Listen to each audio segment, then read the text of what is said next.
Humanity knew that the day would come, the day when we made first contact with an alien species.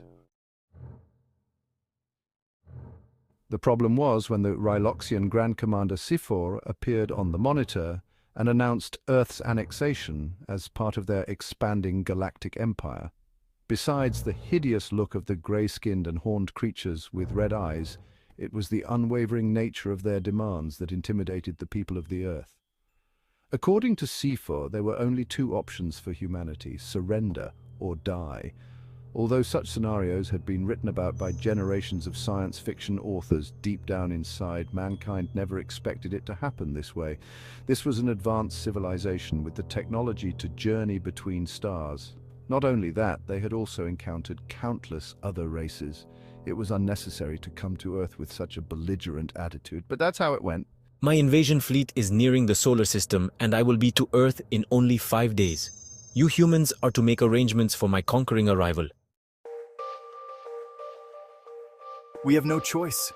As the country with the planet's most powerful military force, all eyes had turned to him at the outset of the crisis.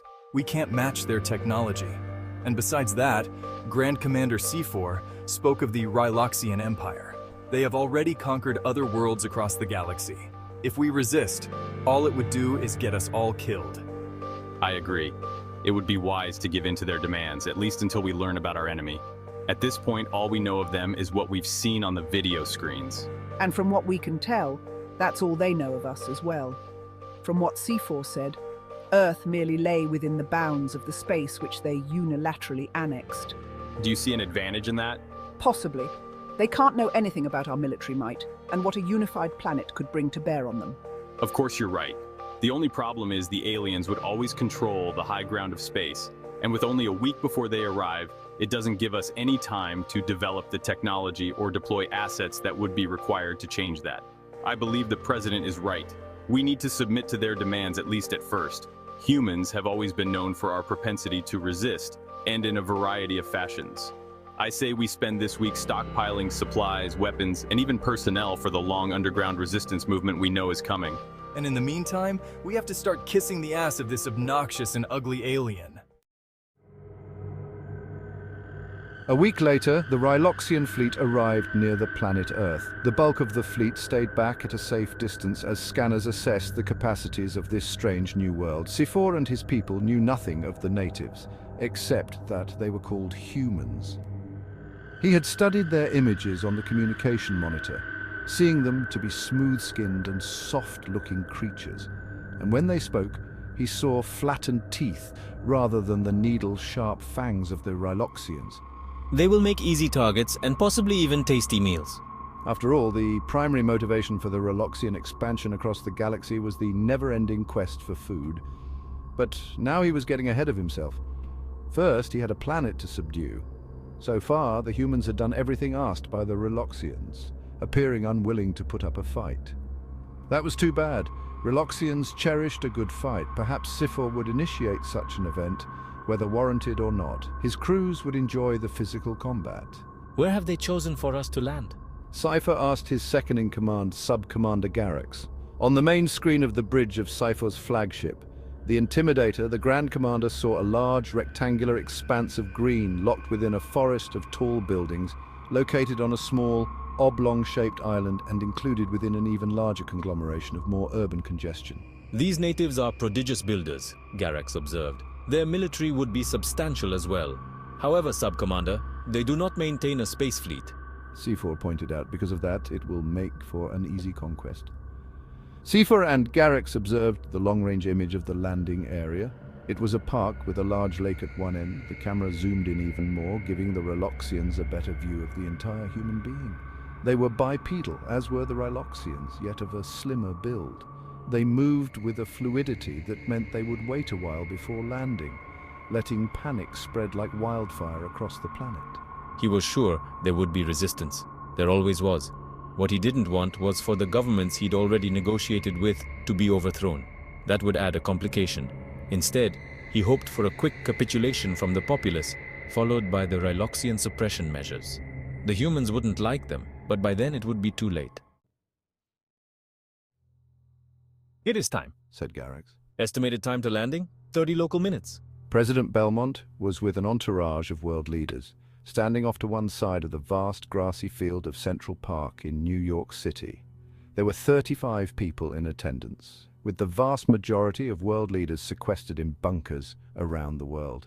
If the aliens came out shooting, only a limited number of leaders would be lost, but if that happened, it would only be the beginning of the end for the human race. I have a bad feeling about this. Maybe this wasn't such a good idea. You mean leaving ourselves exposed like this? The president asked nervously. Belmont had never served in the military, although if he had, it was doubtful he would have served in any of the few hot zones around the world experiencing real combat. Because of that, he didn't know whether or not he was a brave man. He thought he was, but one never knew until the chips were down. And now, high above in the blue October sky, he noticed that Belmont was on the edge of a cliff. He had no idea what was ahead of him. He also noticed the blazing landing jets of the alien warship as it dropped toward the surface. His heart pounded up in his throat, and he felt slightly dizzy. God, please don't let me faint. He prayed softly under his breath. The Grand Commander, C4, watched as the surface grew closer.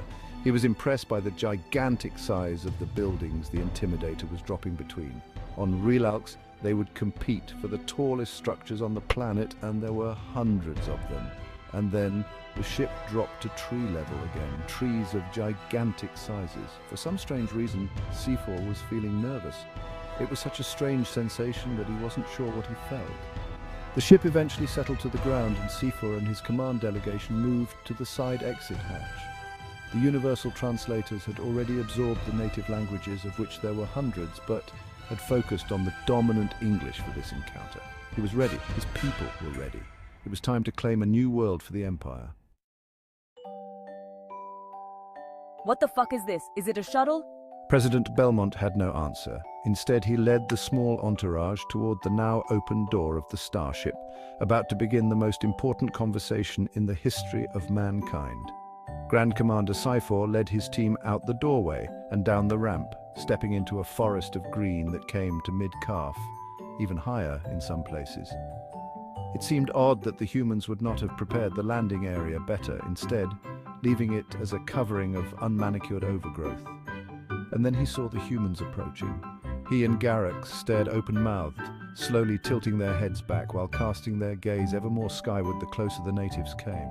Grand Commander. Garrick's called out beside him, panic in his voice. Silence. We must not show weakness. I know, S5. But sir. Sifo gasped. You gotta be kidding me. They're fucking runts. President Belmont couldn't believe what he was seeing. Instead of a horde of rampaging grey-skinned devils, he now saw a gaggle of 8-inch-tall, gargoyle-looking beasts, almost small enough to be crushed under his foot. These are the aliens we're supposed to be surrendering to? Garcia asked incredulously. That ain't going to happen. President Belmont was experiencing a different emotion. It was one of humor. He stepped forward and bent down on one knee, fighting the urge to extend his hand and scratch under the chin of the diminutive alien as one would scratch under a dog's muzzle. Instead, he merely greeted, How you doing there, little fella? Welcome to Earth. He leaned in closer until his gigantic face was about a foot from the terrified-looking alien, his pleasant countenance now changing to a look of stern determination. Now what's all this bullshit about conquering us? The alien leader, C4, stepped back in fear, bumping into the others behind him, half of which had already run back into their tiny 20-foot-long toy starship. He tripped and fell,